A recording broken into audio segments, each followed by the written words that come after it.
Hey everyone, welcome back to the channel. In today's video, I'm going to show you how to control who can message you on Instagram.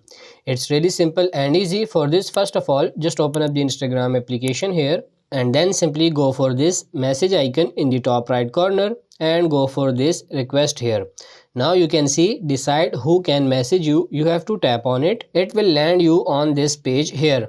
Now you can see this your followers on Instagram, others on Instagram, group chats, and who can add you to group chats.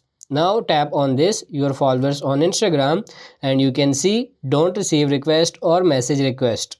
You can select whatever you want. Go back, tap on this others on Instagram.